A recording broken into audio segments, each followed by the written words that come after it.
উনি আওয়ামী লীগের সুবিধাভোগী একজন ব্যক্তি। উনি এক সময় বলেছেন আমি তো আওয়ামী লীগই, আবার এখন বলছেন উনি আওয়ামী লীগ না। আমার নির্দেশনায় হয়েছে, তার প্রমাণ দেখাতে হবে। এটা ওনার মিথ্যাচার। উনি আমার নাম নিয়ে বলেছেন যে, এবং আমার দলের নাম নিয়েছেন, বিএনপি নেত্রী নায়েব ইউসুফের নির্দেশনায় তার গাড়িবহরে হামলা হয়েছে। আপনাকে আমি একটু আগেই বললাম, আমরা ধ্বংসাত্মক রাজনীতি আমি ফরিদপুরে করতে দেইনি। 5ই অগস্টের পরেও অনেক হিন্দু সম্প্রদায় আছে, কারো উপরে একটা আঁচড় পড়ে নাই। আমি নেতাকর্মীকে বলছি আইনের মাধ্যমে তাদের বিচার হবে।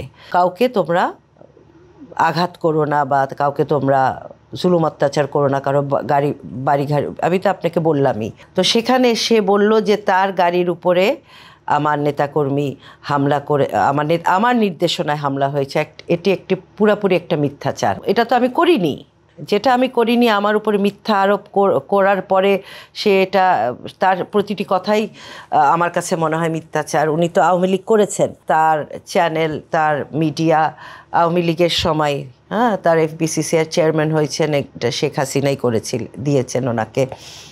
উনি আওয়ামী লীগের সুবিধাভোগী একজন ব্যক্তি। তো উনি এবং ওনার যে ফরিদপুরের আওয়ামী লীগের নেতাকর্মীরা, ওনারা যে বের হয়ে এসছেন, ওইটার ব্যাপারেই আমার হয়তো বা একটা ইউনিয়নে আপনারা জানেন লোকাল একটা পলিটিক্স থাকে, তখন তারা কিছুটা রিয়্যাক্ট করেছে, তারা স্লোগান দিয়েছে, কিন্তু কোনো হামলা হয়নি।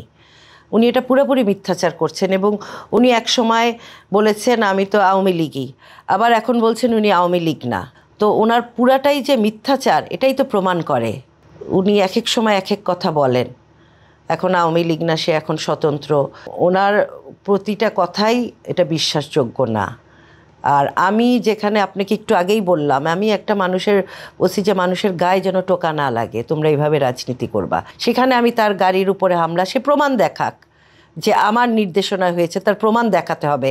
এত বড় একটা কথা সে সারা বাংলাদেশের টিভিতে, সে জাতীয় টিভিতে সে প্রচার করলো, এটার প্রমাণ তার দেখাতে হবে। এখন আমি প্রমাণটা চাই যে আমার নির্দেশনায় হয়েছে।